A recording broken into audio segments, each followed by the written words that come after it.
Hola, buenos días a todos. Gracias por acompañarnos a esta presentación del libro intitulado Derechos Humanos, Paz y Posconflicto en Colombia. Bueno, en esta mesa tenemos tanto a profesores nacionales como extranjeros, pero vamos a iniciar la presentación de este libro con los comentarios de la doctora Eva Leticia Orduña. Ella es licenciada en Derecho, maestra y doctora en Estudios Latinoamericanos por la UNAM. Es miembro del Sistema Nacional de Investigadores e investigadora del Centro de Investigaciones sobre América Latina y el Caribe de la UNAM. Es también profesora del posgrado en Estudios Latinoamericanos de la UNAM, donde imparte el seminario Verdad y Justicia, América Latina ante los crímenes de lesa humanidad y el genocidio. Sus líneas de investigación son la justicia transicional en América Latina, el derecho internacional de los derechos humanos y el sistema interamericano de protección a derechos humanos. Entonces le cedemos el uso de la voz a la doctora. Bienvenida, doctora. Muchas gracias. Buenos días. Una disculpa, de verdad fue un imprevisto, fuera completamente de mi control, pero bueno, retomo el espíritu inicial con el que venía aquí, que es realmente de un gran regocijo. Agradezco en primera instancia al doctor Becerra, a los organizadores de este evento por haberme permitido estar en este momento para compartir algunas reflexiones y algunos comentarios en relación con el libro que en este momento nos convoca. Bueno, en primer lugar señalo que es un regocijo porque cualquier esfuerzo intelectual realmente en estos tiempos tan complejos en los que vivimos es realmente un logro. El tener un producto de investigación es muy complicado, o sea, desde la idea inicial, procesar la información, incluso todos los contratiempos que se van suscitando fuera del proceso intelectual y de investigación, me refiero a cuestiones organizativas, del mismo proceso de edición. Entonces, para que se publique un libro, se tienen que vencer realmente muchos obstáculos. Y entonces, por eso señalo que es un regocijo, porque estamos en presencia de ese logro y si nos sumamos a la importancia que tiene el trabajo en conjunto, el trabajo colectivo, el conjuntar saberes, metodologías, intenciones, realmente ese proceso complejo se hace aún más. Entonces, yo felicito mucho a la editora del libro por haber tenido primero la intención de haber convocado a este grupo de investigadores y bueno,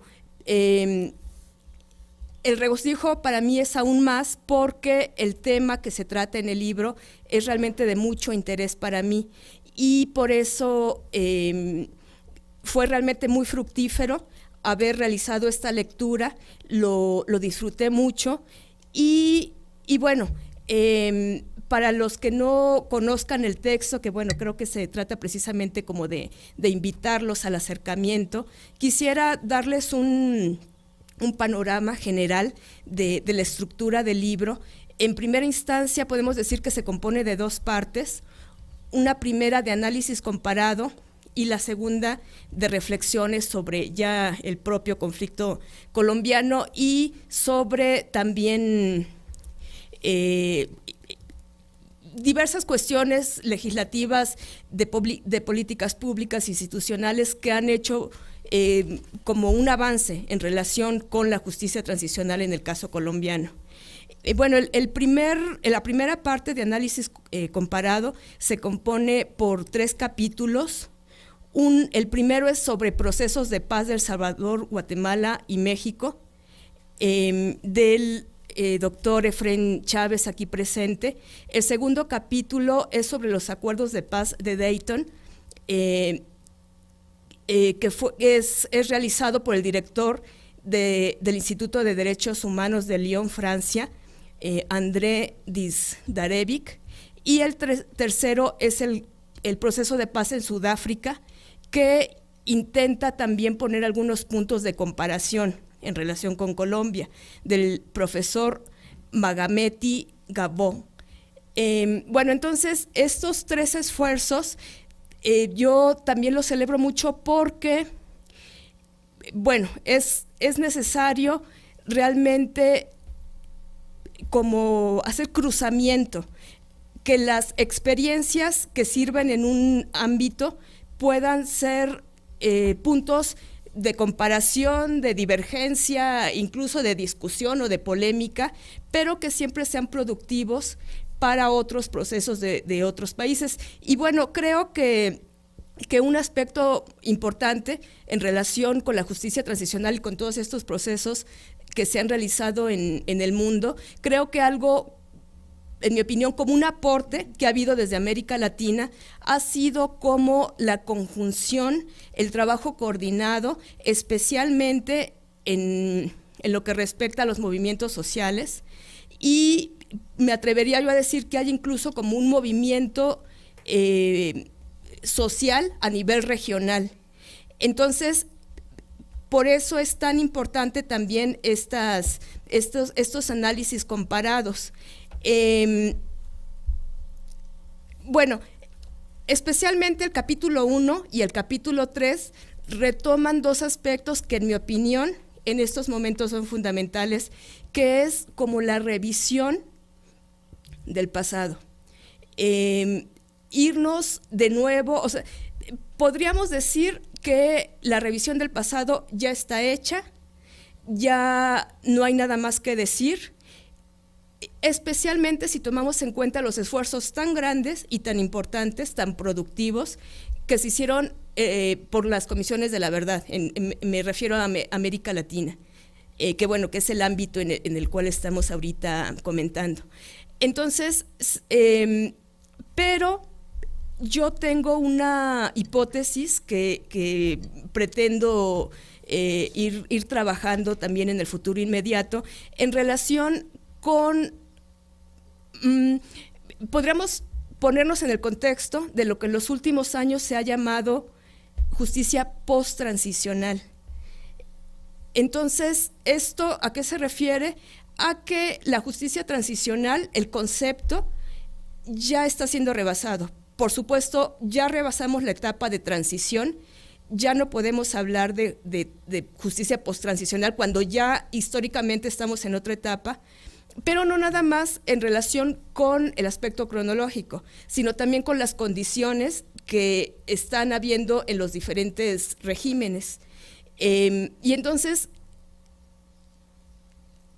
estas diferentes condiciones nos permiten evaluar el pasado inmediato tanto de las violaciones graves que se hicieron en los regímenes autoritarios como de los procesos que se han llevado a cabo en relación con esos crímenes. Y una de las cuestiones fundamentales que yo creo que ahorita se debe revisar es en relación con el eje de la justicia transicional relativo a la verdad. Entonces, creo yo que los nuevos condiciones, me refiero en específico a documentos, creo yo que un aspecto que se debe valorar y utilizar es la producción de la Comisión y de la Corte Interamericana actual o reciente, que no se tenía en el momento en que se hicieron los recuentos históricos de las comisiones de la verdad. Entonces, tenemos también cada vez salen a la luz más documentos desclasificados, bueno, tanto de Estados Unidos, que tuvo la gran participación o responsabilidad en la comisión de los crímenes de lesa humanidad que se hicieron en América Latina, como de los propios estados y de las estructuras por las cuales se llevaron a cabo los crímenes. Entonces, a mi modo de ver, se tendría que hacer una revisión de incluso los hallazgos de las comisiones de la verdad, no soslayándolos, sino poniéndolos como sobre esta nueva lupa que nos da las nuevas condiciones que estamos viviendo. Entonces, por eso celebro mucho estos acuerdos, estos esfuerzos que se hacen en relación con el análisis comparado. Por supuesto, incorporar también los nuevos datos teóricos y metodológicos que se están hallando en relación con el análisis comparado. Y bueno, esto es como un avance en todo esto, que por supuesto, este libro sostengo que es como un paso que estamos dando. Nada está acabado, el conocimiento precisamente es ir aportando granitos de arena, y creo que este libro, con los aportes que están en los diferentes capítulos, es precisamente un grano de arena significativo en todo este conocimiento. Entonces, bueno, en cuestión de los retos, digamos, que tendríamos, sería hacer un análisis comparado de estos procesos de los países que se proponen en esta primera parte, en relación precisamente con Colombia. El capítulo 3 lo hace una primera propuesta, sin embargo, son como reflexiones generales, y que siento yo que está bien en este momento como para marcar la pauta, pero que, bueno, también un buen libro nos lleva a hacernos preguntas posteriores, y creo que una tarea que tendríamos a nivel de la justicia transicional sería esta parte de hacer la comparación con herramientas metodológicas muy bien seleccionadas en relación con el caso de Colombia. Bueno, posteriormente tenemos la parte ya sobre el conflicto colombiano, y se compone de 4 capítulos, en el cual yo identifico, es mi lectura, por supuesto cada quien va a tener su propia visión, y por eso es que invito precisamente a que nos sumemos a a esta reflexión, para que esta propuesta de análisis colectivo pueda ser como más amplia, y creo que es lo que se propone la editora al poder poner a consideración del público especializado y no, porque ese es otra característica del libro, que nos da también como los temas a nivel general, que podría ser como un acercamiento a toda esta área que se propone de investigación, y que incluso una persona podría tener como el ABC o el panorama general del tema, como para ir profundizando cada vez más, insisto, colectivamente. Bueno, entonces, en la segunda parte, compuesta por estos 3 capítulos, quisiera empezar por los 2 últimos, porque a mi modo de ver, los 2 primeros son como el eje del libro, así lo pondría yo, porque nos dan realmente datos muy completos de la situación, que podrían ser como complementados con los capítulos restantes. Bueno, estos 2 capítulos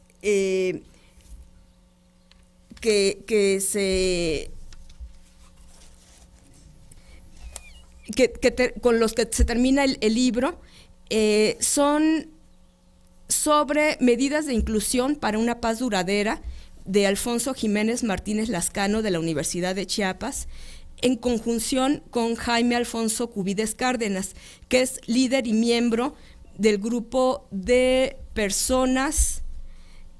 Grupo de Investigación Personas, Instituciones y Exigencias de Justicia, Criminalidad y Conflicto, del Centro de Investigaciones Sociojurídicas de la Facultad de Derecho de la Universidad Católica de Colombia, que es en donde se inserta la profesora Tania Vivas, editora del libro, y desde donde ella misma nos señala en su introducción que se hace esta investigación. Entonces, bueno, es en conjunto también con el miembro de y líder de este grupo de investigación. Y el último es de el profesor Iván Mauricio Gaitán, que se titula Los desafíos de la asistencia humanitaria en el posacuerdo de paz en Colombia. Entonces, bueno, en el primero de los que estoy comentando, se señala unos antecedentes breves sobre el conflicto, sus causas, los participantes. Hay otro apartado donde se señala se analiza la situación de las víctimas, y en este sentido, en este apartado de las víctimas, es importante la metodología que utiliza el autor, porque nos hace específicamente un análisis sobre los derechos de las víctimas a la verdad, a la justicia y a la reparación.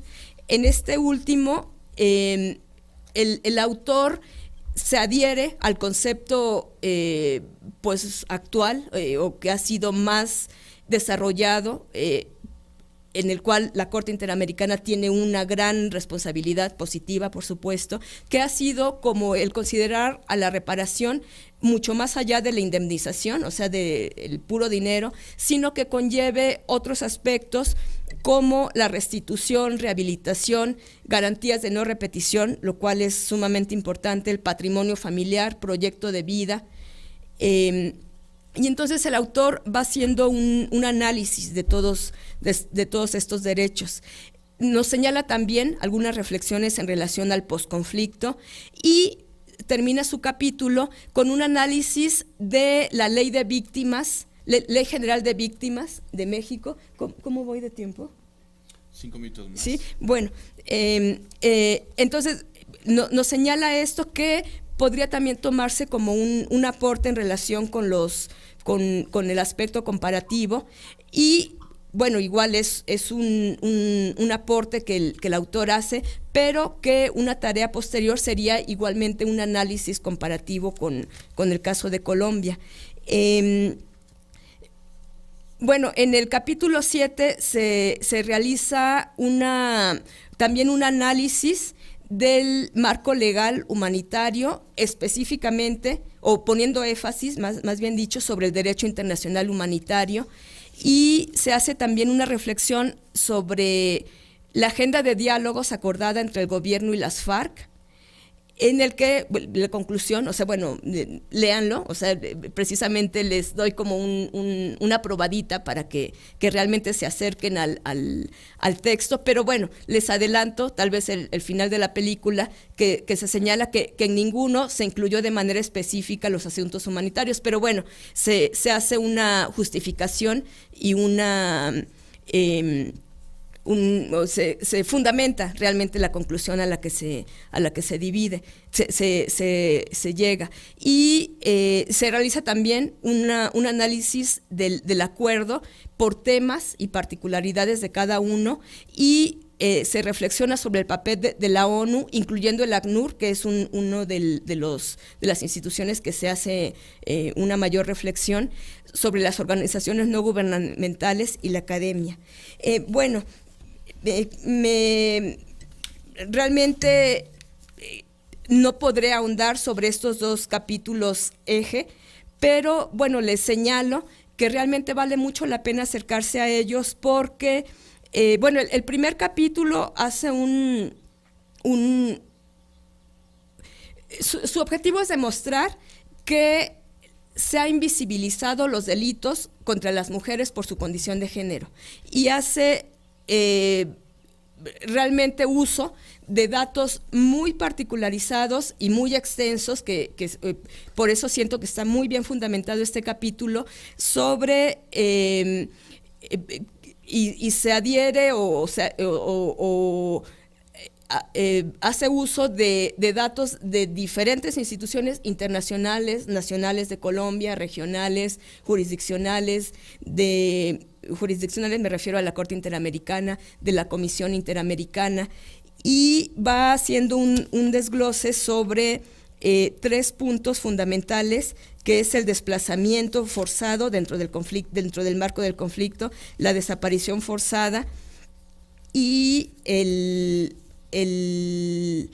violencia sexual y otros delitos que son realizados por su condición de género. Y bueno, quisiera realmente cerrar con la importancia de esta visión, porque una de las cuestiones también que yo identifico dentro de la justicia transicional ha sido no nada más la invisibilidad de los delitos el subregistro que ha habido en los delitos en los diferentes medios, sino también el que me refiero en específico al eje de la justicia, sino también en relación con el eje de la verdad. Porque, bueno, se han hecho, tengo aquí los datos, si alguien quiere acercarse, se han hecho estudios sobre comisiones de la verdad en donde se ha analizado que esta visión o este enfoque de género también ha estado ausente. Dentro de las comisiones de la verdad que se han hecho en América Latina, creo yo que el más acabado o el que se acercaría más a este enfoque de género sería el de la Comisión Guatemalteca, la Comisión del Esclarecimiento Histórico, pero, por ejemplo, en El Salvador está ausente este enfoque, este análisis, y bueno, entonces realmente es muy importante esta intención que tiene la autora de poder analizar la justicia transicional en Colombia desde este aspecto, y creo que ella señala las consecuencias, las implicaciones que tiene este subregistro, pero creo que este libro es precisamente un grano de arena para contribuir a esta invisibilización. Entonces, creo que la autora logra su objetivo no nada más con su capítulo, sino con el haber coordinado este esfuerzo, y bueno, lo dejaría aquí. Realmente tengo muchas notas en relación con el libro, pero bueno, invitaría realmente a que se acercaran a él, y tal vez en alguna otra ocasión podríamos seguirlo comentando. Muchas gracias.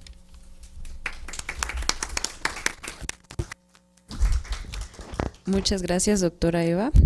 Ahora vamos a ceder el uso de la voz al doctor Manuel Becerra Ramírez, quien es investigador de este Instituto de Investigaciones Jurídicas y es director del Anuario Mexicano de Derecho Internacional e investigador del Sistema Nacional de Investigadores. Adelante, doctor.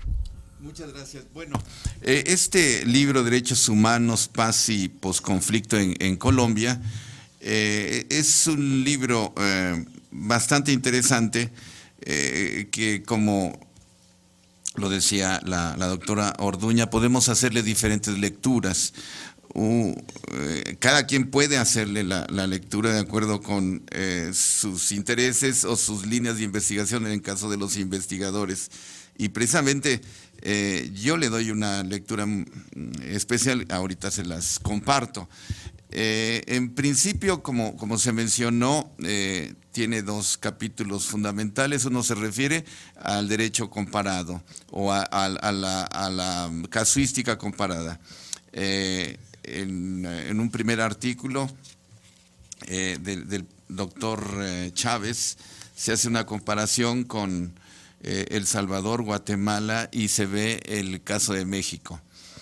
A mí me parece que es bastante interesante. En el caso de México se menciona precisamente el movimiento zapatista de 1994 y lo que aconteció en lo que fue, podemos decirlo en términos generales y así comparativos, un conflicto muy breve, digamos.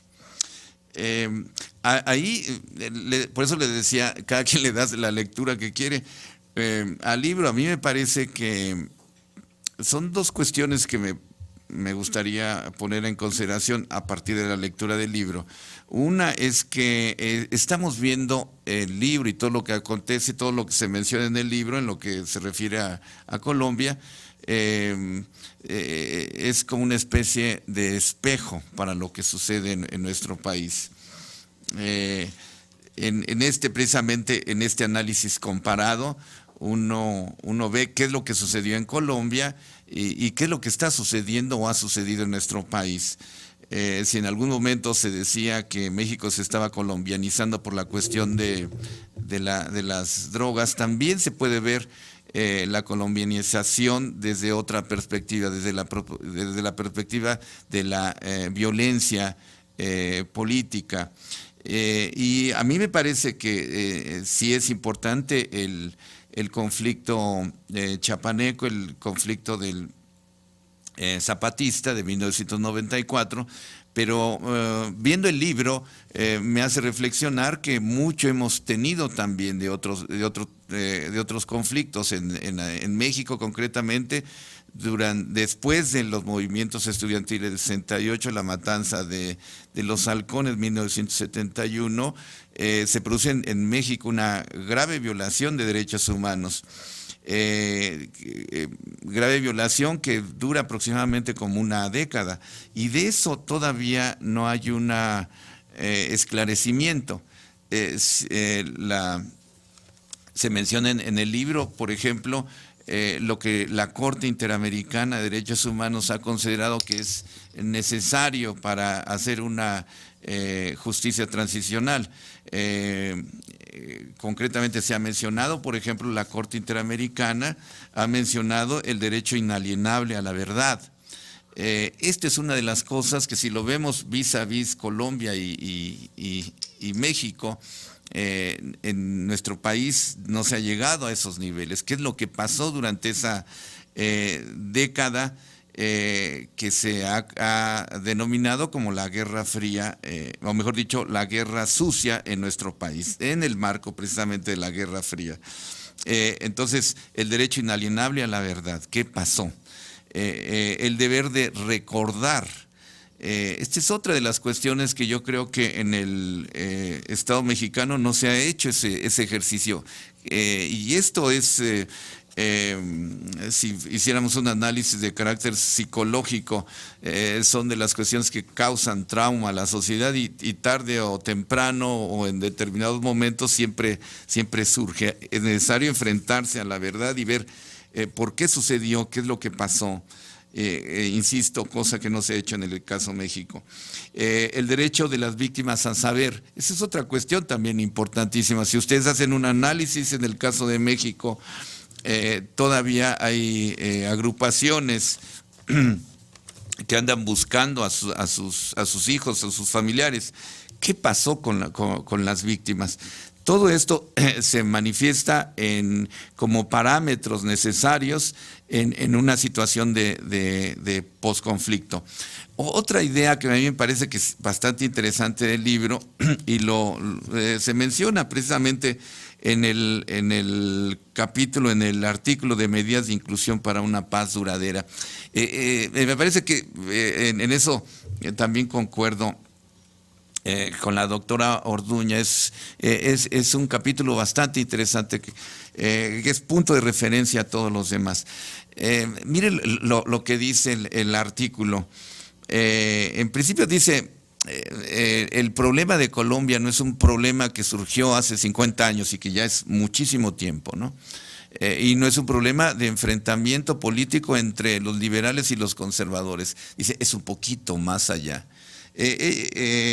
Los autores del capítulo dicen, se debe analizar desde la misma conquista española en el siglo XIV, dado que de los 3 millones de indios, repito, 3 millones de indios en 1492, solo quedaban unos 60,000 tributarios, adultos varones, en 1509, y para 1518 se habían reducido a cerca de 11,000 y desaparecieron casi por completo en 1519. Esto me parece que es bastante interesante. Eso me hace pensar que en América Latina la cuestión de la desigualdad, de la violencia en contra de los nativos de estas tierras, la falta de democracia y, en términos generales, la violación flagrante de sus derechos humanos se viene manteniendo desde la conquista y no se ha terminado. Es algo que hay que tomarlo en cuenta, y en ese sentido hay que ver también como espejo a Colombia, que es lo que sucedió en Colombia, casi con la extinción de los indígenas, lo mismo que sucedió en Argentina y lo mismo que ha sucedido en diferentes estados contemporáneos de nuestro continente, incluyendo México. Uno de los grandes rezagos precisamente en nuestro continente es precisamente darles el lugar a todos esos pobladores de nuestro continente. Y ahí viene toda la violencia o fuente de la violencia que se sigue acarreando en nuestro continente.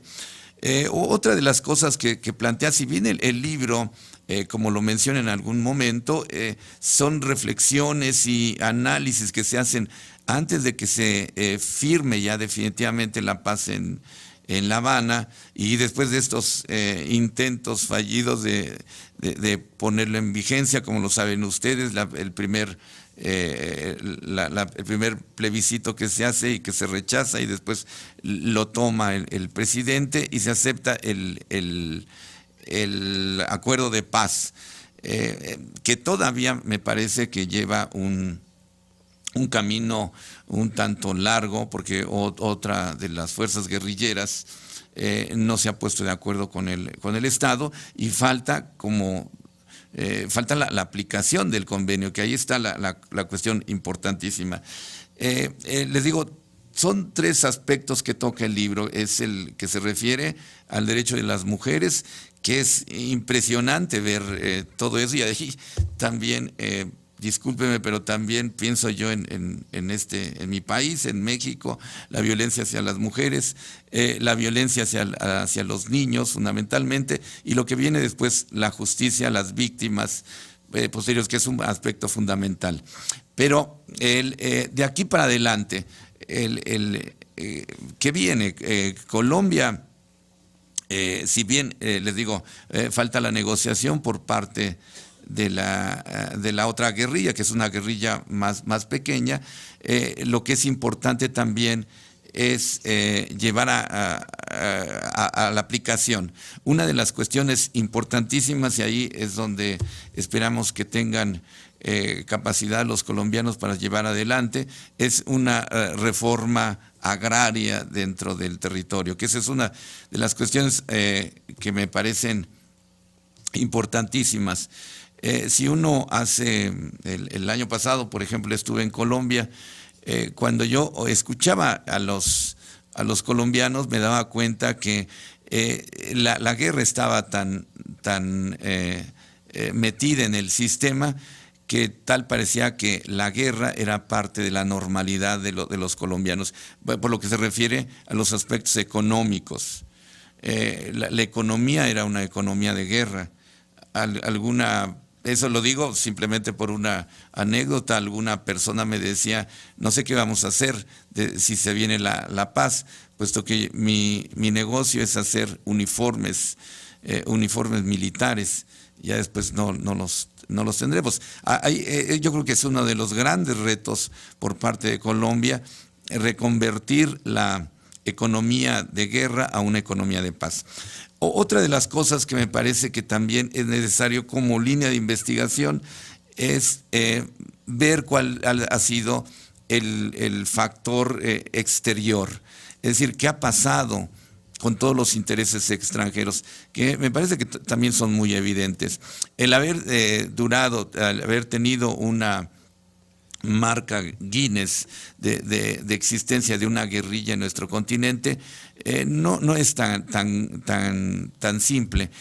Hay muchos intereses en un estado que, si lo ve desde el punto de vista económico, Colombia es un estado que tiene muchos recursos naturales, es uno de los grandes países megadiversos, que tiene agua, tiene una geografía muy variada y muy rica. Es también, yo creo que, objeto de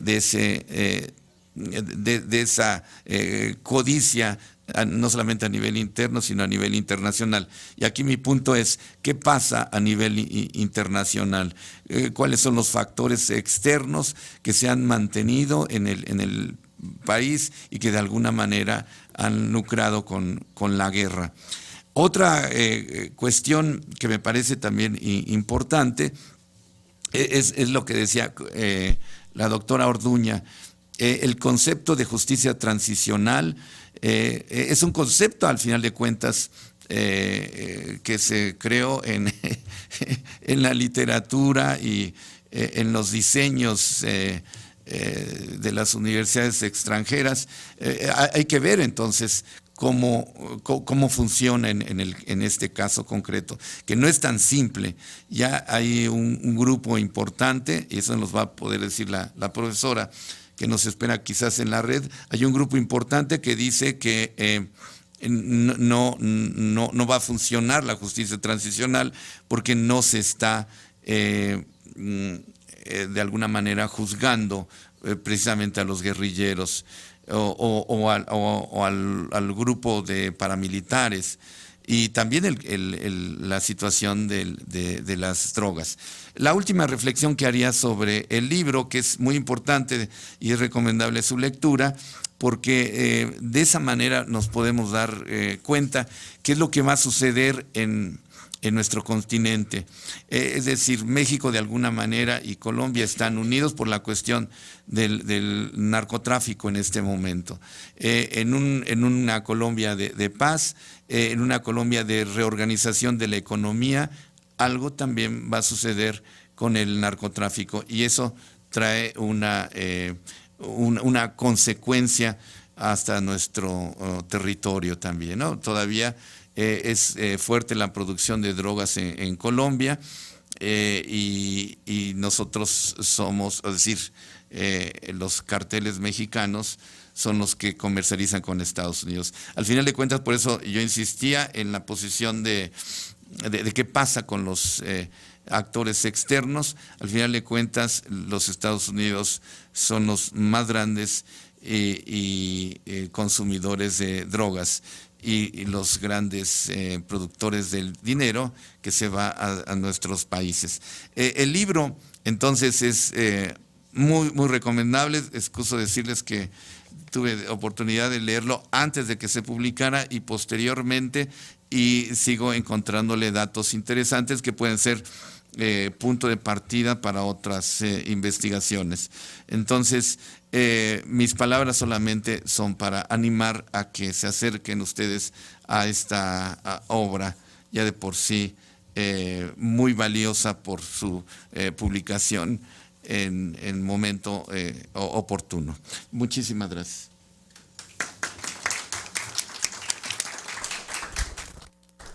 Muchas gracias, doctor Becerra. Y ahora vamos a pasarle la voz al doctor Efrén Chávez Hernández, quien es licenciado en Derecho por la Facultad de Derecho de la UNAM, maestro en Derecho con mención honorífica, doctor en Derecho con mención honorífica por el Instituto de Investigaciones Jurídicas de la UNAM, especialista en Derecho Constitucional y Ciencia Política por el Centro de Estudios Políticos y Constitucionales de Madrid. Es académico de tiempo completo en el Instituto de Investigaciones Jurídicas desde el año 2000, profesor de asignatura en la Facultad de Derecho de la UNAM desde el año 2002 y es investigador nacional nivel 1 del Sistema Nacional de Investigadores del CONACYT. Le cedemos la palabra, doctor, bienvenido. Muchas gracias. Pues en primer lugar quiero manifestar mi agradecimiento al doctor Manuel Becerra por organizar esta presentación del libro. Todo esto no sería posible sin su ardua labor junto con su equipo de colaboradores para hacer esta presentación. Quiero agradecer pues también a la doctora Eva Orduña sus palabras, su análisis que hizo de este libro. Quiero también agradecer a la profesora Tania Vivas, que ustedes la pueden ver en la pantalla, está comunicada a través de Skype. Ella está ahorita en una estancia en Francia y está también conectada. Ella es la editora de este libro. Ella también, mi agradecimiento. Y por supuesto no puedo dejar de agradecer a todos los presentes, a todos los que están aquí en esta sala hoy, que han hecho un esfuerzo por venir. Muchas gracias, es agradable contar con su asistencia y también con la asistencia virtual que están otros colegas a través de internet, colegas en Colombia, alumnos colombianos que están ahorita viendo o que verán en la retransmisión a través de la biblioteca jurídica de este instituto. También pues agradecer al canal judicial por su presencia aquí. Este libro intitulado Derechos Humanos, Paz y Posconflicto en Colombia, que ustedes pueden consultar actualmente en nuestra biblioteca de la Facultad de Derecho y la biblioteca de este Instituto de Investigaciones Jurídicas, ya que la editorial de la Universidad Católica de Colombia envió ejemplares para nuestras bibliotecas. Este libro, además, ustedes lo pueden descargar gratuitamente y de manera completa en la página de la Universidad Católica de Colombia, en las publicaciones. Es una publicación gratuita que pueden ustedes descargar. Este libro, esta obra que hoy presentamos, pues es el producto de una serie de esfuerzos que comenzaron con un congreso, con el tercer Congreso Internacional de Derechos Humanos y de Derecho Internacional Humanitario, que fue organizado por la Universidad Católica de Colombia en Bogotá, Colombia, el 3 y 4 de abril de 2014, en el que tuve la oportunidad de participar, en el que tuve la fortuna de ser invitado y de transmitir allá precisamente en la visión de los procesos de paz en México, específicamente el caso de Chiapas, en El Salvador y en Guatemala. Y allí en este congreso pues se analizaron durante 2 días pues este proceso de paz, tomando ejemplos del derecho comparado. Y efectivamente yo me evoqué al estudio del caso de Chiapas, de Guatemala y de El Salvador desde una óptica del derecho comparado.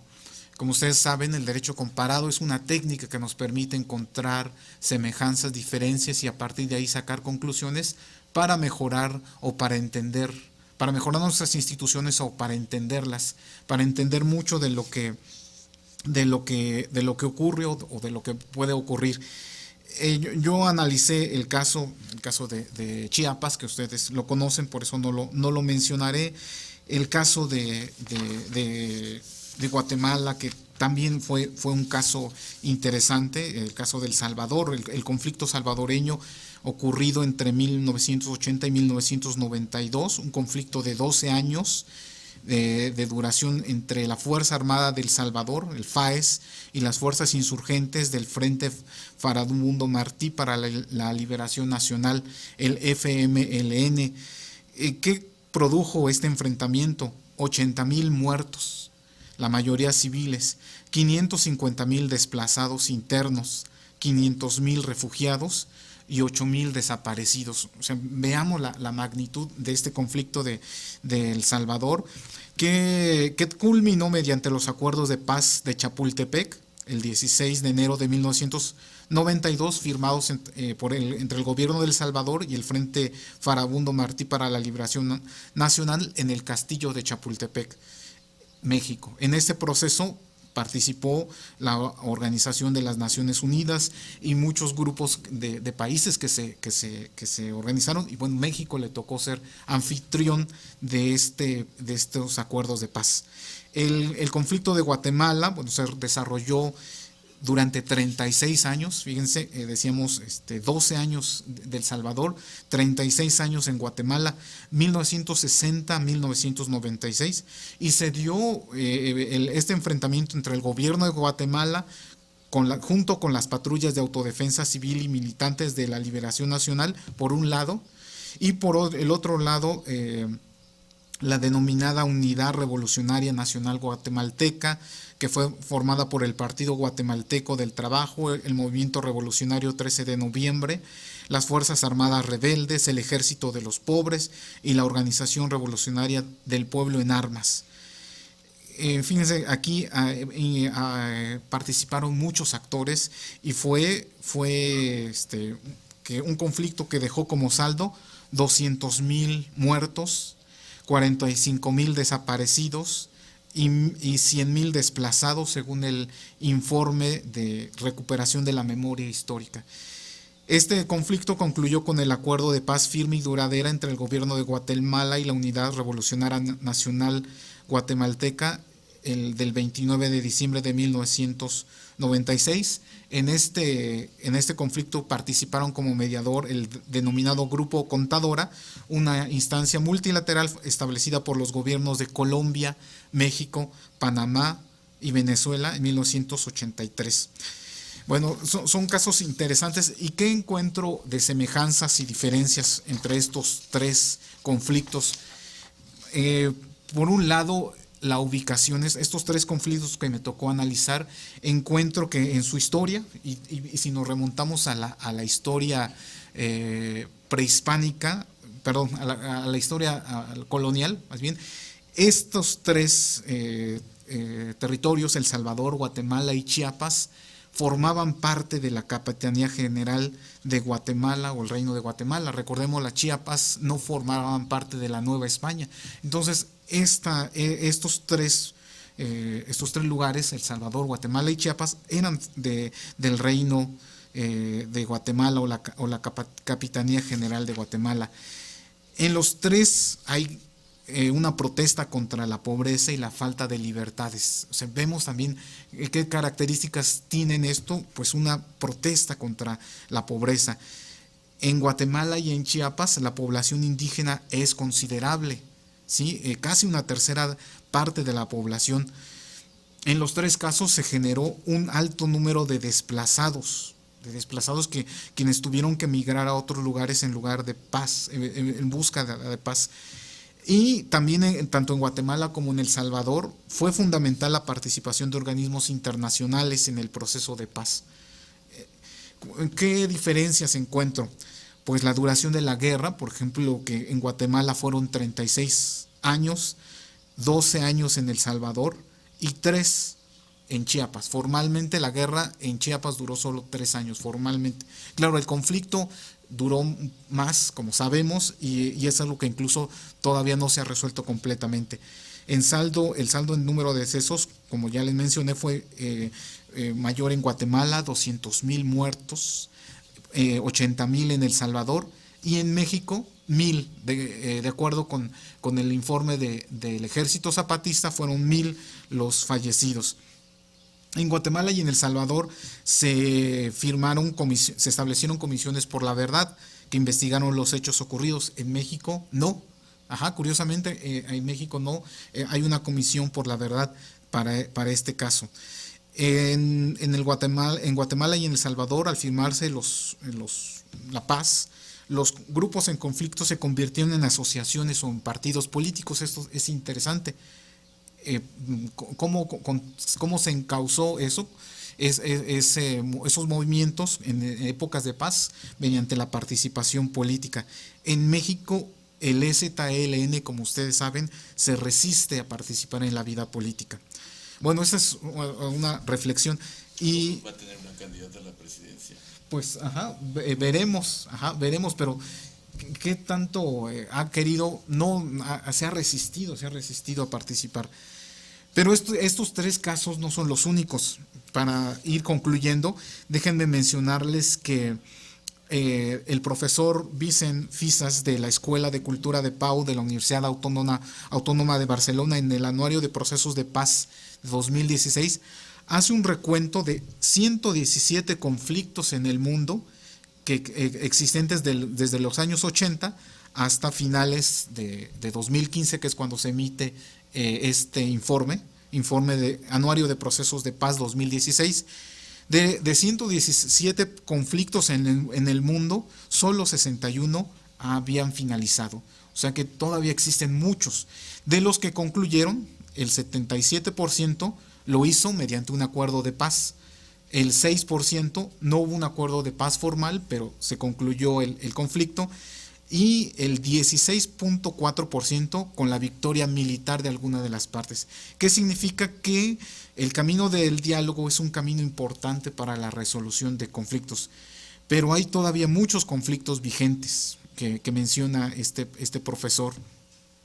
Hay conflictos armados vigentes con procesos de paz consolidados, pero que están ahí el conflicto armado, como el caso de Sudán, el caso de Darfur, Birmania, o procesos con interrupciones en el proceso de paz.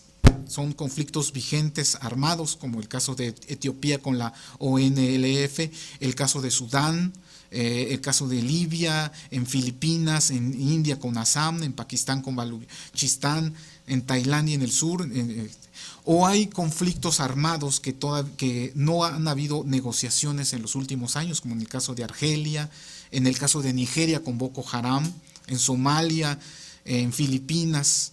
Ajá. Además, menciona este profesor, hay 19 ex conflictos armados no resueltos, todavía 19 ex conflictos armados, algunos con proceso consolidado como el de Senegal con la MFDC, con Sudán con el diálogo nacional, otros con un proceso de paz que ha tenido interrupciones, como el caso de Mozambique o el de Sudán contra Sudán del Sur, o Etiopía con Eritrea, Burundi, otros casos que no ha habido negociaciones en los últimos años, como el caso de China con el Tíbet.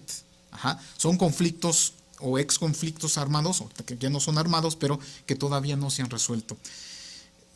Hay muchos caminos o muchas fases, nos menciona el profesor Fisas para el proceso de paz. Él menciona 7 fases que las voy a enunciar rápidamente. Una primera fase para la paz dice que es la fase exploratoria, una etapa de tanteo donde las partes empiezan a ver acercamientos. La segunda fase es un acuerdo preliminar, ya cuando ya llegan a un acuerdo de acordar, ya se ponen de acuerdo en que van a llegar a un acuerdo, valga la redundancia. La tercera fase es un acuerdo de prenegociación, es el acuerdo sobre el cómo van a negociar, cómo van a acordar. La cuarta fase es el acuerdo marco, donde hay ya una hoja de ruta, donde hay principios generales y los pasos, cómo se va a negociar, la agenda, qué tema se va a negociar. La fase quinta, que son los acuerdos parciales, ya en los aspectos concretos, los acuerdos parciales y sus protocolos. La sexta, el acuerdo general, ya hay un qué, cómo, quién. Y la séptima fase, cuando ya se da un acuerdo de implementación que incluye la verificación y la solución de controversias. Por eso, sin duda, el proceso de paz es algo complejo, es algo difícil, y este libro nos ayuda a entenderlo. Es un libro que como les menciono, resume o trae la experiencia de estos procesos de paz en Colombia, pero también en otros países, y que puede ser útil para entender los procesos de paz en el mundo. Para concluir, quisiera terminar con unas reflexiones. Uno, sobre por qué ¿por qué es necesario los procesos de paz? Pues precisamente porque hay la guerra. ¿Pero qué genera la guerra? Y sin duda, analizando el caso de México, Guatemala y El Salvador, y sin duda también quizá Colombia, hay casos de injusticia, de pobreza y de desigualdad entre los pueblos. Eso es una causa, sin duda, de las guerras, de las guerrillas, de los conflictos. Por ello que considero que la tarea del Estado debe ser precisamente trabajar por la justicia, por la igualdad y por el bien común. De lo contrario, se enfrentará a situaciones como las que analizamos aquí. La segunda reflexión es que, si bien todas estas situaciones generan sentimientos, pero debemos de ser cuidadosos de no dejar que aparezca un sentimiento que es el odio. ¿Por qué? Porque cuando el odio se apodera de un grupo, de un pueblo o nación, los ideales inclusive de justicia o igualdad se pueden desvirtuar y pueden caer en acciones fratricidas que producirán más daño de lo que pretenden reparar. Por eso opino que es necesario descartar todo odio, rencor o sentimiento de venganza para lograr la paz. La tercera, pues es sin duda que la mejor manera de acabar con los conflictos es con la paz, con el perdón, con la reconciliación, ¿sí? Que también implica justicia. Desde luego no puede haber una paz sin justicia. Pero como en todo es necesario saber perdonar, saber negociar, saber aceptar y pasar quizá de la justicia fría a una justicia más misericordiosa, si se me permite el término. Que eso, repito, tiene que verse el caso por caso, el caso concreto. Como lo dijo este político y pensador de la India, Mahatma Gandhi, no hay camino para la paz es el camino. Y como lo dijo hace 2000 años Jesús de Nazaret, dichosos los que trabajan por la paz, porque se les llamará hijos de Dios. Muchas gracias.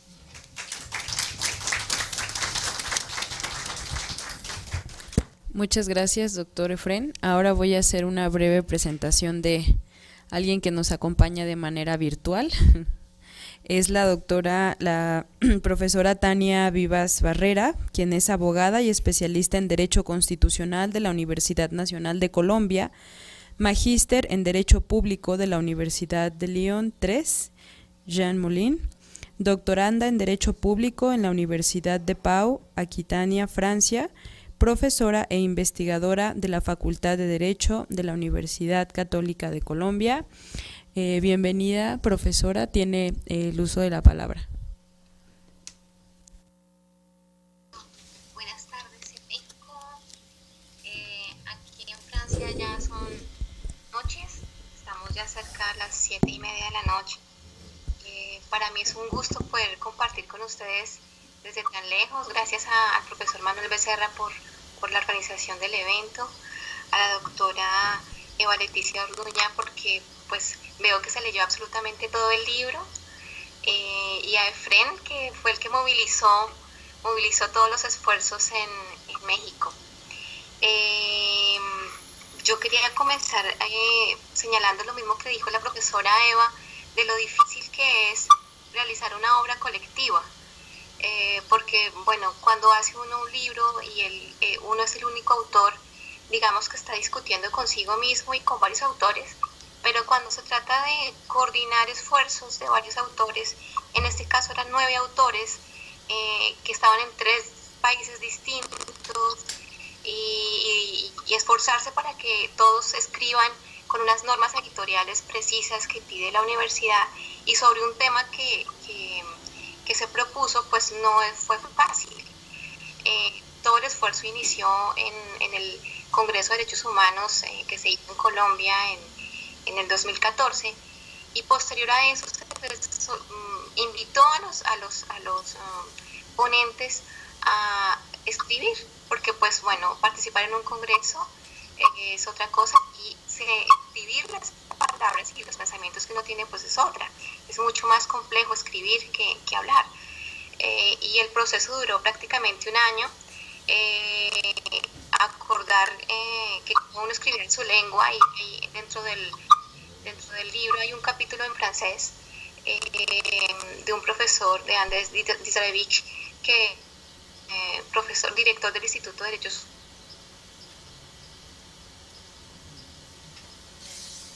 ¿Se trabó?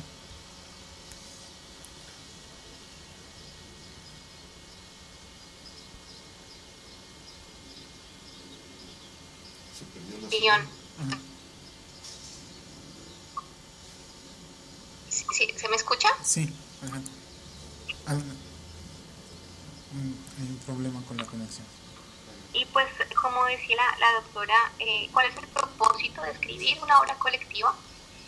Que seamos leídos. Y yo estoy feliz con que ya una especialista en el tema nos leyó. El doctor Becerra, con anticipación a la edición, nos leyó y nos propuso varios cambios y ajustes, y ahora que la doctora experta en justicia transicional nos haya leído, para mí me siento satisfecha. Si ya con esos 2 lectores es suficiente, y propone la lectura del libro. Bueno, uno de los objetivos claramente del libro era poder hacer la reflexión antes de que llegara la firma de los acuerdos. Y pues ustedes saben muy bien, el doctor Manuel Becerra lo acaba de señalar, hubo traspiés en la firma, se demoró más de lo que nosotros, lo que el mismo gobierno colombiano pensaba, y entonces eso todo final pues permitió que el libro saliera publicado en octubre del 2016, y la idea era poder permitir a la mesa de negociación y a las partes que estaban en el proceso de paz que se acercaran a temas, los temas que se tratan. Por eso creo también el otro objetivo de publicarlo antes de la firma de los acuerdos, ¿no? El libro, como se ha dicho, es de libre acceso por internet, el link es fácil de encontrarlo, y por eso se puede descargar y se puede leer para todas las personas que quieran acercarse al tema. ¿Por qué hacer derecho comparado? Y ese fue uno de los puntos que tuve que justificar ante el comité de investigaciones, y yo defendía el derecho comparado desde el punto de vista de lo que menciona la doctora Nuria González, que es una investigadora de la UNAM, y ha hecho una investigación sobre cómo es la metodología comparatista. Y comparar trae uno de los beneficios de hacer derecho comparado, es el efecto reflejo. Si uno se compara, finalmente termina mirándose a sí mismo, y ese era el objetivo, que la comparación nos ayudara a mirarnos a nosotros mismos. El conflicto colombiano es bastante complejo. De hecho, cuando trato de explicarlo aquí en Francia es complejo, porque cuando empezó, cuáles son las partes, son muchos actores, entonces es complejo, y tal vez el conflicto colombiano no encontraba solución, porque nos mirábamos a nosotros mismos demasiado. Comenzamos a mirar cómo se solucionaron los otros conflictos, cuáles fueron los mecanismos de justicia transicional que se emplearon en otros conflictos, no solamente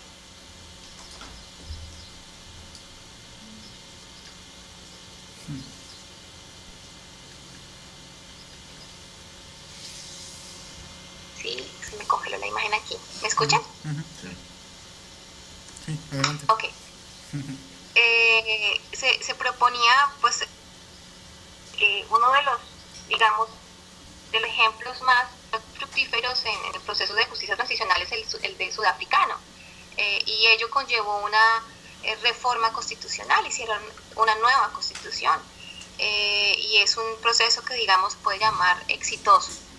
Otro de los conflictos que fueron utilizados, mecanismos de justicia transicional, fue el de la antigua Yugoslavia, y por eso la invitación al profesor Servio a repensar ese proceso que conllevó una constitución, y que según él, en el capítulo que escribió en francés, dice que no, realmente los artículos constitucionales que permitían a la oposición y a aquellas minorías poder participar realmente no tienen aplicación real.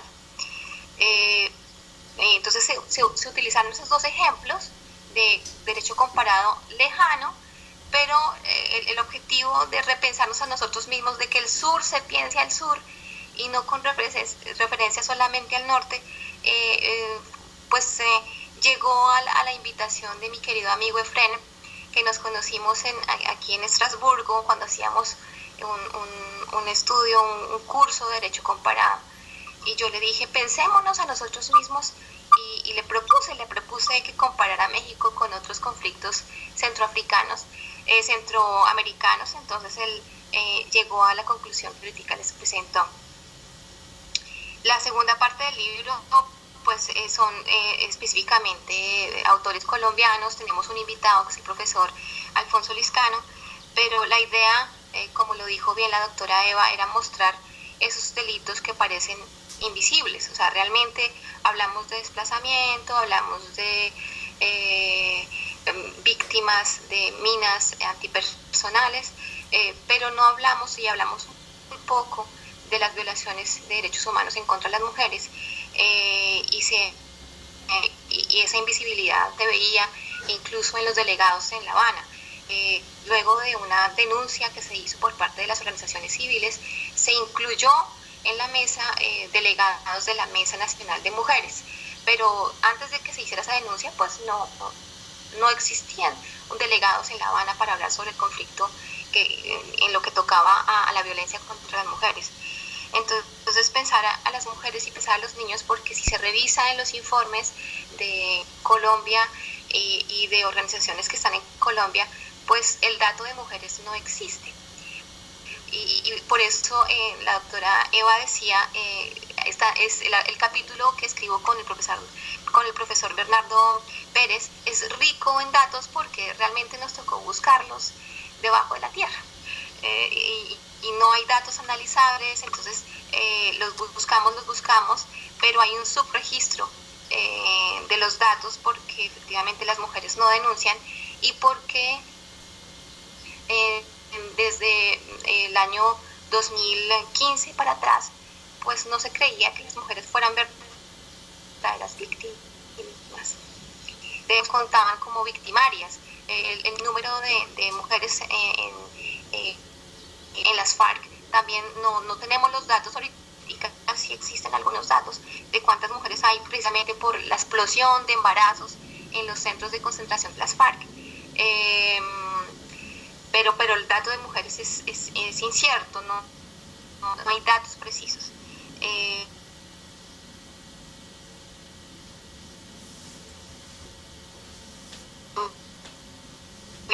Y pues ya nos están leyendo. Después de ya realizado los acuerdos de paz, es seguir pensando el proceso que está en marcha. El martes estaban entregando las armas, estaban en el proceso de entrega de armas, eso no ha acabado, las etapas que deberían haber terminado hace meses todavía están en proceso. La atención a víctimas, a niñas y a mujeres, las rutas de atención no están claras. La Fiscalía General de la Nación todavía no atiende las denuncias por violación sexual en caso de las FARC.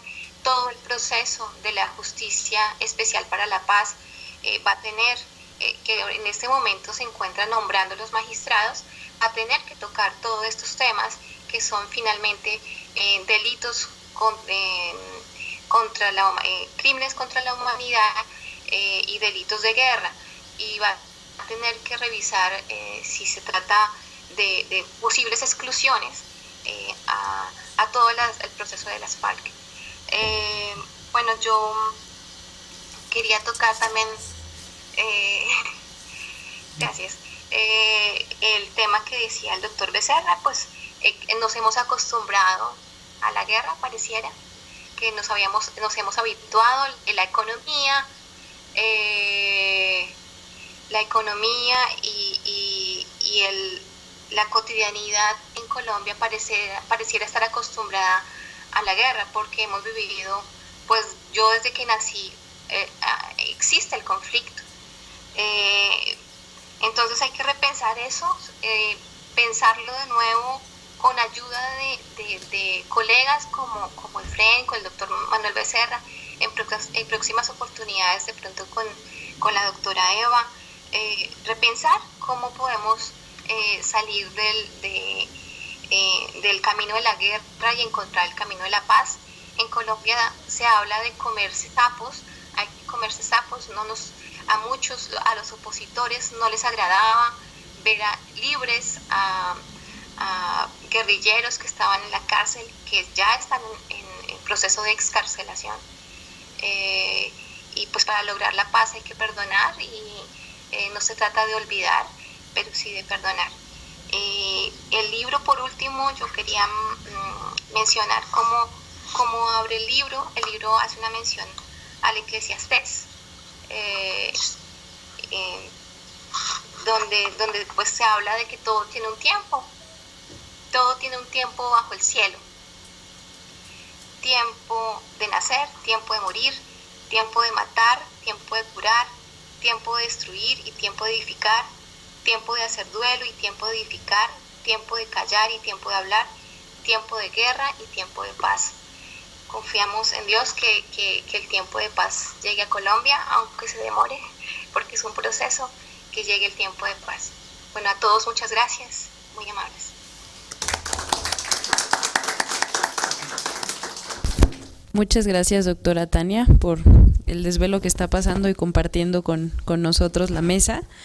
Y bueno, ahora vamos a abrir un espacio para preguntas del público con la mesa.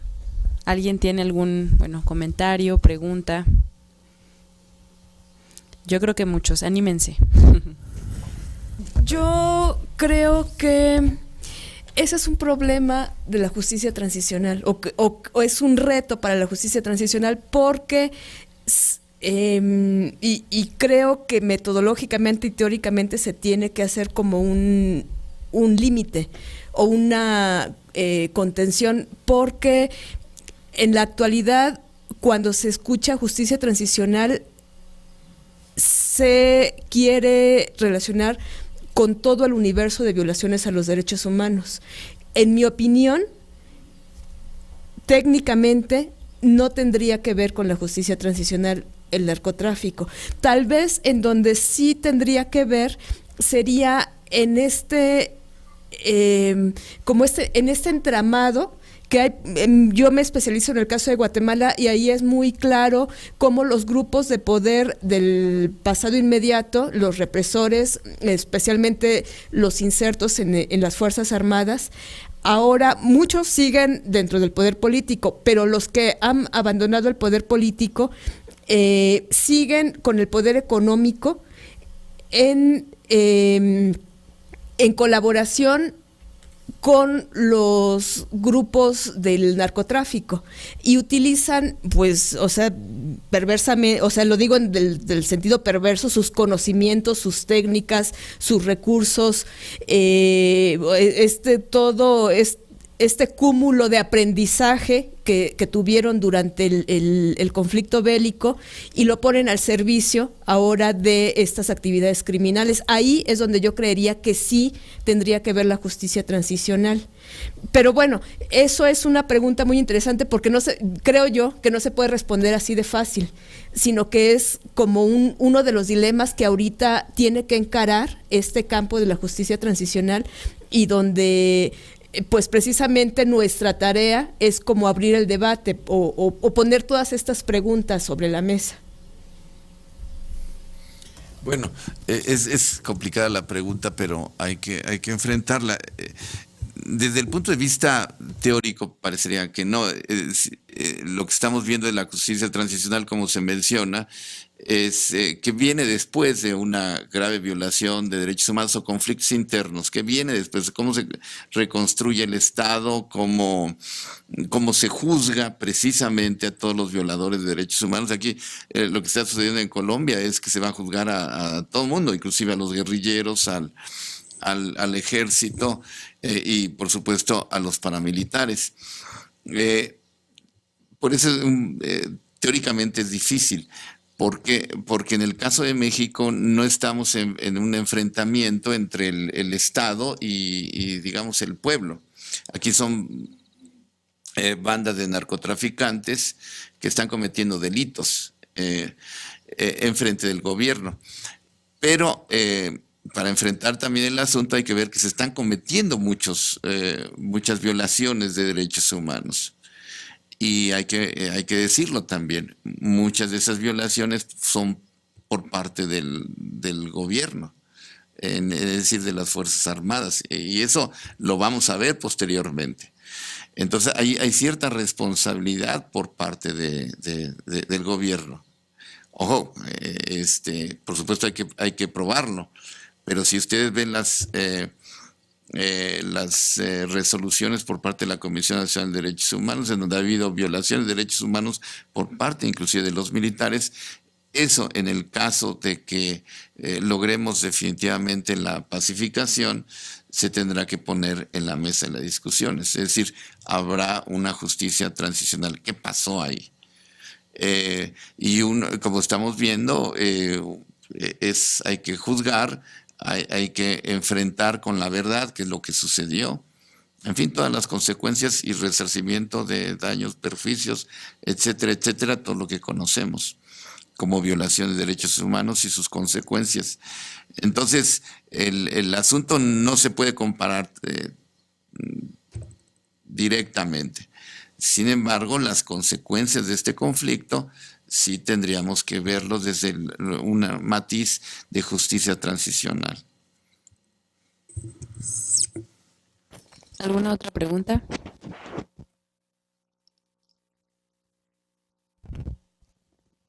Atrás, por favor. El contexto en el que se dio esta negociación, esta nueva negociación con las FARC, en Colombia ha habido ya otras negociaciones en el pasado.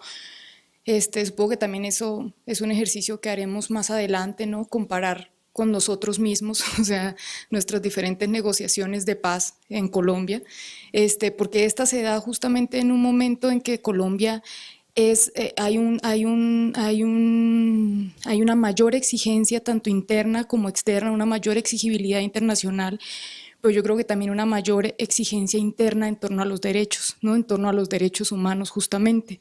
O sea, lo que ha desarrollado Colombia pues desde el 91 con la Corte, con toda una serie de modificaciones que se hicieron en el 91 y que mal que bien han venido caminando en los últimos 15 años, pues creo que también plantea unos retos interesantes al proceso de negociación, ¿no? O sea, pensemos en que procesos dados en los 80 eso no tenían esos mismos referentes, ¿no? O sea, por ejemplo, la importancia de visibilizar la violencia de género, y eso creo que es también algo que se hace también más posible por ese ambiente de exigibilidad actual, que creo que es muy positivo, pero que creo que, o sea, un poco, no sé si les parece bien lo que estoy diciendo, ¿no? Pero me parece que ahí hay un elemento interesante en términos de las negociaciones, o sea, en términos de la justicia, de la impunidad posible, o sea, de esa balance entre impunidad y justicia, ¿no? O sea, que se ha vuelto una ecuación más compleja también con los años. Yo no sé, por ejemplo, cuando se revisan los procesos de Centroamérica, ¿no? O sea, procesos anteriores, si esos balances tuvieron, digamos, esa misma complejidad o no.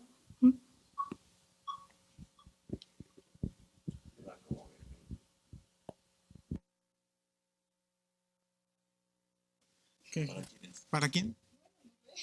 ¿Cómo la cuestión de Centroamérica? He observado, por ejemplo, de Colombia, que es interesante, la nueva constitución, todo lo que crean lo dicen también en el libro por la participación de la Corte Constitucional, que es bastante interesante, sus resoluciones. Y la misma formación, yo estoy casi convencido, digo convencido de que los abogados, los especialistas colombianos son de primer nivel. Entonces, eso puede servir como un parámetro para nuestros... hay que ver a Colombia, eso es lo que quiero decir, porque han caminado bien. Ahora, ¿qué es lo que viene adelante? Hay que observarlo también. No sé cómo lo van a resolver, porque ahí hay muchísimos puntos de vista, sobre todo por ejemplo, la inserción de la guerrilla en los procesos políticos, que hay posiciones encontradas, ¿no? Todo eso yo creo que hay que seguirlo observando y de alguna manera desde la academia empujar a que se den esos procesos de paz. No es tan simple, pero como modelo me parece que es bastante rescatable y han avanzado muchísimo en el conocimiento jurídico, en la construcción de instituciones, es lo que estamos viendo con el acuerdo de paz. ¿Cómo ve usted lo de Centroamérica? Bueno, yo iría no nada más a la experiencia de los acuerdos de paz, sino también a los procesos políticos, jurídicos, sociales que ha habido después para enfrentar los crímenes que se cometieron. Y bueno, el caso de Centroamérica igualmente es muy complejo, pero lo que quisiera poner como ejemplo, la profesora Tania nos hace también en su capítulo un balance sobre los logros, lo cual también creo que es un gran aporte porque nos da como una visión completa. Y bueno, en relación con lo que decía el doctor Becerra, nos señala varios resolutivos de la Corte de Constitucionalidad que han ayudado a este proceso. Pero bueno, específicamente en el caso de Guatemala que me preguntan, creo que uno de los logros mayores en el caso de Guatemala ha sido la realización de la ley de postulaciones, que se refiere a que para que un servidor público, incluyendo los operadores de justicia, ministros, magistrados, jueces, puedan llegar a un puesto público, se necesita cubrir varios requisitos, entre los cuales está el que no haya sido objetado. Cualquier miembro de la ciudadanía, de organizaciones sociales, si tiene una prueba de que un juez realizó una violación de los derechos humanos o algún ilícito que se condujo indebidamente de acuerdo al derecho, puede vetarlo si tiene una prueba, y eso significa que no va a llegar a ser magistrado. ¿Qué pasa? No nada más que llegan los más idóneos, sino que el trabajo cotidiano de cada uno de los funcionarios menores, ellos se cuidan mucho, lo tienen que hacer bien, o sea, bueno, tal vez no nada más porque ha cambiado la generación de los jueces y con ellos los valores, la cultura política, sino también por conveniencia propia. Si quiere ser magistrado, tiene que hacer un buen trabajo como juez. Entonces, eso creo yo, bueno, sería maravilloso que nuestro país pudiera voltear hacia ese ejemplo y que realmente se lograra que los operadores de justicia tuvieran una buena formación, un buen desempeño y que pudiera lograrse algo en relación con la justicia, porque, bueno, se había hablado aquí, el doctor lo había señalado en relación con la verdad, no se ha realizado, y el doctor Efren también, no se ha realizado esfuerzos reales por el esclarecimiento histórico, pero aún menos en relación con la justicia. No hay un solo sentenciado por delitos del pasado, y entonces creo que todas esas experiencias también nos pueden ir ayudando a ir construyendo diferentes sistemas.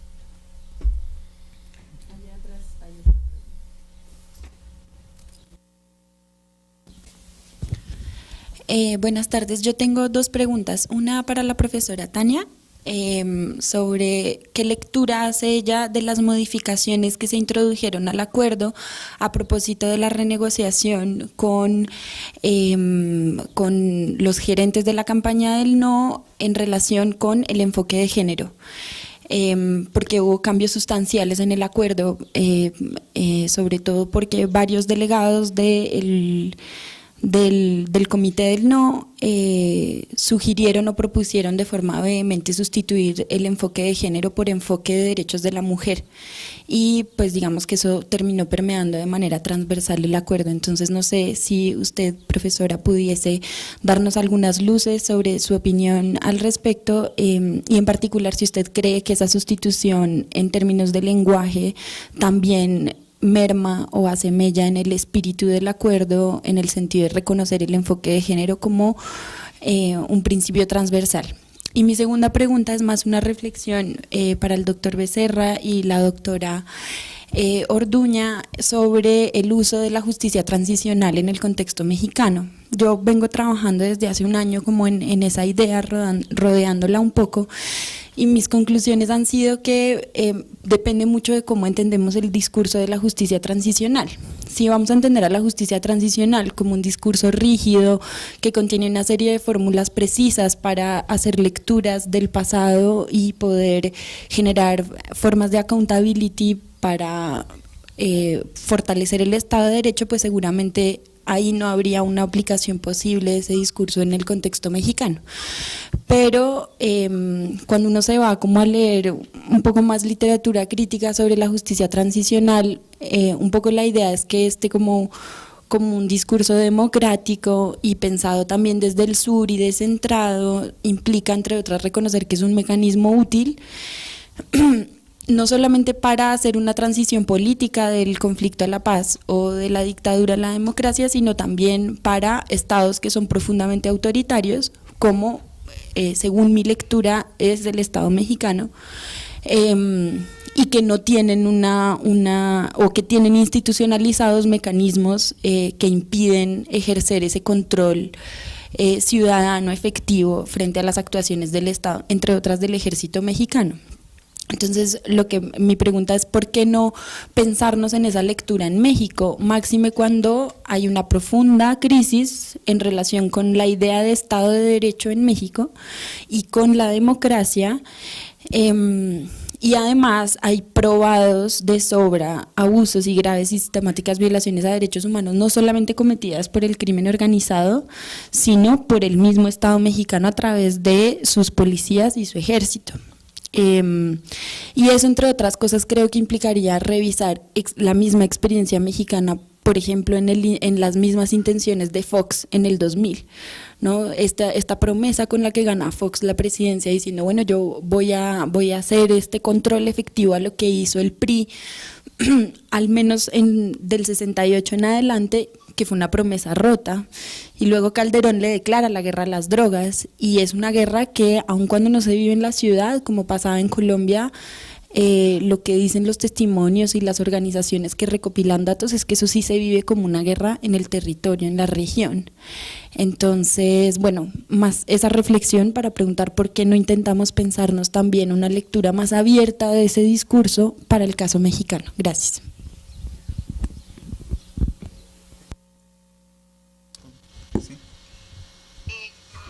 Bueno, creo que las dos últimas participantes son colombianas, por el acento creo que son colombianas, y me alegra que estén estudiando el conflicto. Yo creo que la mayoría de colombianos que estamos afuera estamos estudiando a Colombia. Bueno, sobre el concepto de enfoque de género que tenían los acuerdos, sí, efectivamente, pues yo leí el primer documento que pues fue a las urnas y que fue rechazado, y parte de la campaña que lideraba la oposición, en específico Álvaro Uribe, aliado con muchas iglesias católicas y evangélicas, rechazarse la ideología de género. Se habló de efectivamente que cuando en el acuerdo se refería al enfoque de género, se hacía relación a las mujeres y a todas aquellas diversidades sexuales. Claramente los acuerdos sí decían eso. Cuando se hacía en la primera parte del acuerdo hablaba de los conceptos claros, y cuando hablaban de enfoque de género ponían a las mujeres y agregaban a las diversidades sexuales. Entonces fue un caballo de batalla de la oposición. Después se dijo que no era cierto, pero si se lee cuidadosamente está incluido. Se ha entendido en derecho internacional y derecho nacional, cuando se habla de género, pues se ha hablado siempre de la discriminación hacia la mujer, y los acuerdos sí incluían otras diversidades sexuales. Yo sí creo que los conceptos, tratándose de la invisibilidad, son importantes ponerlos claros. Por eso celebro que se haya modificado, o claramente pues la ideología de género de la que se habla es el apoyo a las diversidades sexuales, y esa ideología de género pues se denunció, estaba en el acuerdo. Yo no puedo decir que haya una ideología de género, pero cuando se hablaba de género no se refería solamente a las mujeres, y ese es un gran peligro para proteger a las mujeres, que son realmente, en el capítulo está clarísimo, todas las víctimas de homicidios y desplazamientos forzados claramente son las mujeres. La mayoría de las víctimas en desplazamiento, homicidio, violaciones sexuales, ahorita no recuerdo qué otro delito revisamos, son mayoría mujeres. Y la intención de que estudiaran los acuerdos de paz era que se atendiera a las víctimas, y si se ponían género, mujeres y otras diversidades, pues la protección iba a seguir invisibilizándolas de alguna manera. Entonces sí creo que el concepto no era claro y la modificación era necesaria, aunque realmente la gran oposición la hacían, pues la presentaba Álvaro Uribe, pero la gran oposición era que los militares entraran y que se les hiciera, si se revisan los dos textos, realmente la modificación más grande se hizo respecto de los delitos políticos y de los delitos que van a entrar a revisarse en cabeza de los militares. Más que lo de la ideología de género y el género, era realmente cuando se revisan los dos textos, es la cobertura a militares en su revisión ante la Justicia Especial para la Paz, que entraran aquellos delitos que no se hacen directamente en la prestación del servicio. Aunque claramente con la pregunta que me hacen el concepto es necesario, yo creo que cuando se habla de género se tiene que hablar, se refiere únicamente a mujer. Creo que con eso cubrí la pregunta, no sé si quieran agregar algo.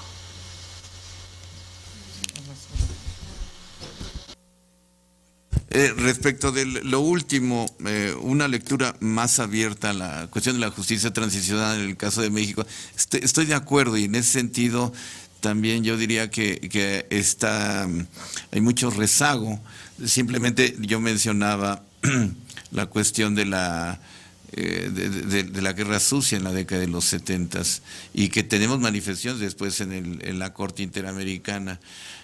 Ahí hay un gran rezago por parte del Estado mexicano. Y bueno, como académicos hay que decirlo y hay que ver precisamente el ejercicio que están haciendo los colombianos. Tarde o temprano yo creo que nos va a servir para juzgar la situación mexicana. Bueno. Yo quisiera nada más, en relación con eso, muy brevemente decir que a pesar del discurso de los perpetradores y de los responsables de las comisiones de la Comisión de Violaciones Graves a los Derechos Humanos, la justicia transicional está consolidada y está consolidado la opinión de que es necesaria una justicia transicional para que los regímenes puedan desarrollarse en democracia con todos los beneficios que eso conlleva. En la mayor parte de los países hay los centros académicos reconocidos, prestigiados, están atendiendo el tema y realmente yo no conozco uno que su conclusión haya sido no hay que establecer justicia, no hay que realizar el esclarecimiento histórico, todos son a favor y con muy buena argumentación y fundamentación concluyen eso. A nivel internacional también hay consenso. Creo yo que un momento especial o importante o que es como un parteaguas es en 2004 el secretario general de las Naciones Unidas realizó un informe llamado Justicia de Transición y Estado de Derecho. Esto es importante en relación con el contenido, pero creo yo que es aún más porque este informe se aprobó por consenso. Entonces, quieranlo o no, a nivel internacional hay consenso a favor de la justicia transicional. Entonces, ahora, ¿por qué no se lleva a cabo en los países, en específico en México? Pues por ahí ya no entra la cuestión de jurídica tal vez o de técnica jurídica, sino de hegemonía de poder, mi poder no me refiero nada más al poder político, sino al poder económico, al poder militar, pero bueno, por supuesto que teóricamente sí sería completamente no solamente conveniente, sino necesario que se pudieran realizar todos estos procesos en función de la democracia y en función del beneficio del individuo, que es el fin principal de la democracia. Todos por asistir, por su tiempo, por prestar la atención y participar. Por último, les recordamos que pueden descargar el libro gratuitamente en la página web de la Universidad Católica de Colombia para quien quiera consultarlo. Muchas gracias a todos y que pasen buena tarde.